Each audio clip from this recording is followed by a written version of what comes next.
Is there something that you can tell the rest of your teammates or kind of advice about this round or what's different about this round, or is it just basketball at the end of the day? And it's just basketball executing at the same level. We got even execute at a higher level now, more consistent. But we got experience. People in this locker room got experience being in conference finals and OG being in the finals and winning and PJ. So I think we all we understand these opportunities are rare, and you want to put yourself in the best position every night to win. I know you grew up a Yankee fan, so to come here and play in the Coachella Yankee Stadium and get that kind of ovation, just how cool is that? I mean, it was special. Like you said, grew up a Yankees fan, diehard Yankees fan, and to be respected by New York that way, it means everything. The respect is everything to me. So it just makes you want to work harder. You know it all about the possible NBA Finals matchup that could be happening? We got to get there first. I ain't gonna worry about something that we ain't there yet. So step by step, you start thinking into the future and ahead. You never take care of the present. So I'm only thinking about right now this series. Hey, Carl. Hey. You were only 5-6 years old for the end of the Pacers-Knicks rivalry, but you grew up in Knicks fan. Yeah. What are your memories of that rivalry from back in the 90s? There's definitely a sense of hatred for each other, so I think that makes a good rivalry.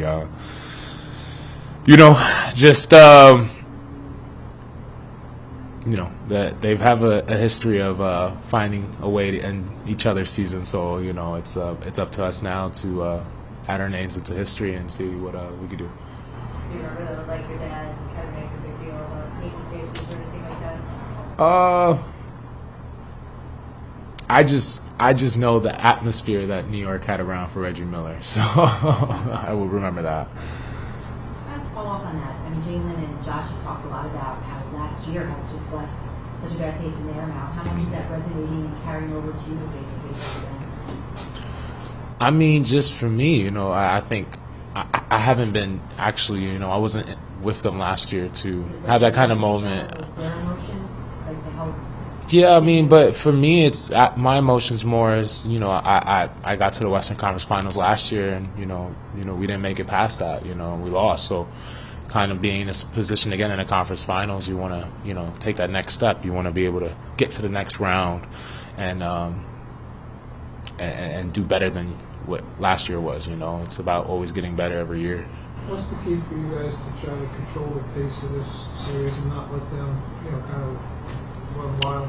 I mean, just execute, make sure our transition defense is good and we're balanced defensively.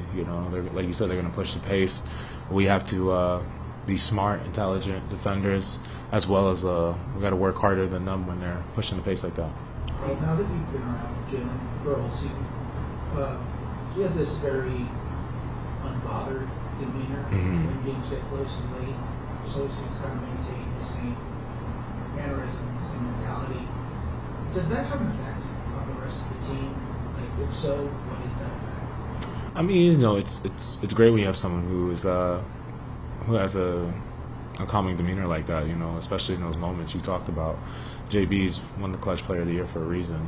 He's always made sure his mind and his skills were sharp when we needed him the most. Part of the transition defense, there's a lot of aspects to it, I'm sure. But one of them is you want to get back and you don't want to be talking to the refs because that can become an extra step. Yeah. They're calling the playoffs differently. Is there like an emphasis on, all right, leave the refs alone. Let's just get back on defense. And if you got to be playing, just wait till a timeout or something like that. I mean, a call is going to be the call. No call is going to be a no call. So at the end of the day, we just got to, there's obviously emotion and passion that goes into the game. So if we're going to be doing that, we just got to do that in the flow of getting back on defense, and also picking dead ball situations to talk to the refs about what we may not like. And that's really just going to be the key. It's going to be just being disciplined and executing.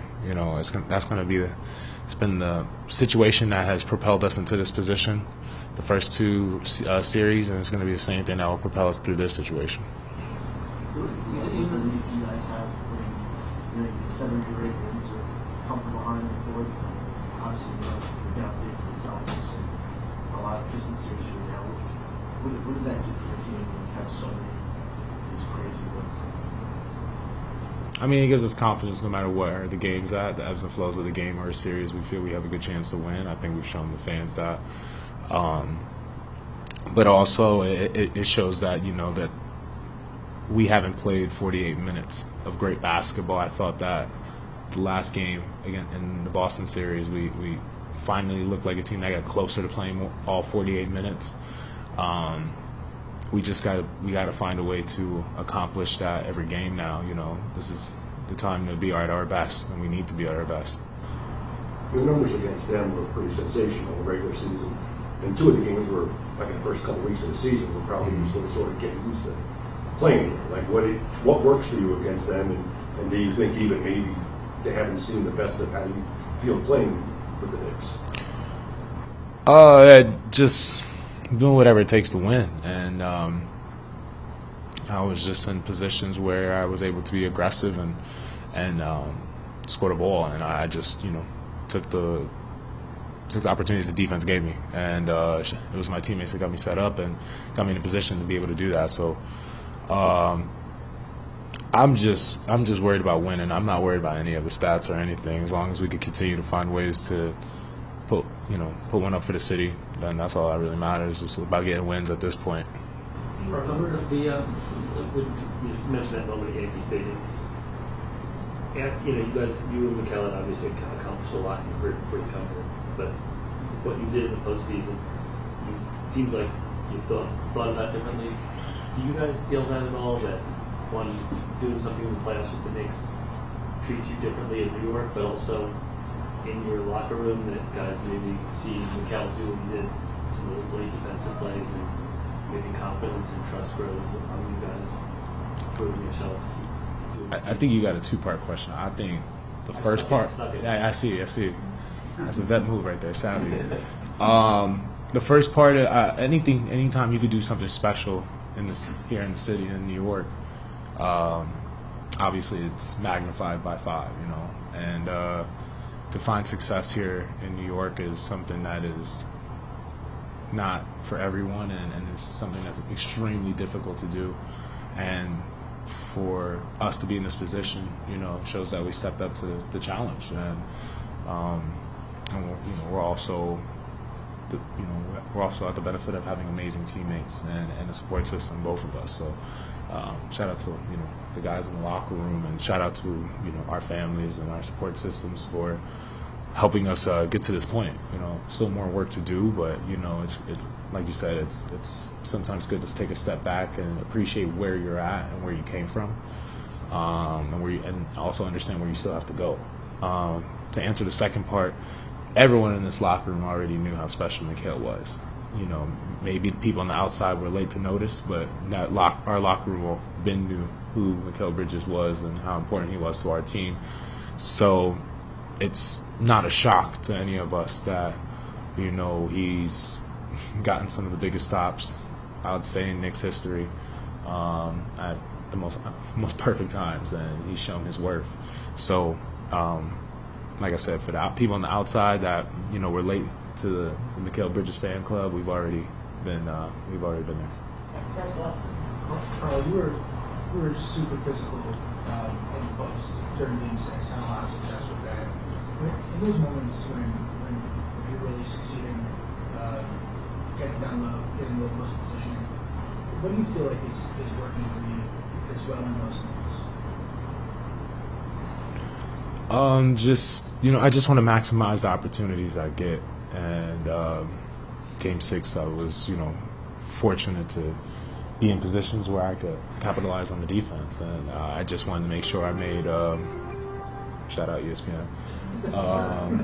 I just wanted to capitalize on those moments where I got a chance to go against the defensive scheme, and Game 6 gave me gave me a chance to do that, and shout out my teammates, giving me the chance to expose that.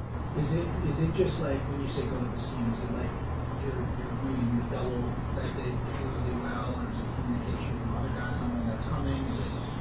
just where you're positioning in their entry past, like what do you feel like is game specifically, what do you feel like was the biggest? I think, I think for us it was just attacking early. I feel like some of the games in the Boston series we were kind of easing into the game, kind of seeing how they have changed from game to game, and I think that last Game 6 was the first time that we came out the gates, making them have to react to us instead of us reacting to them, and it worked out really well for us.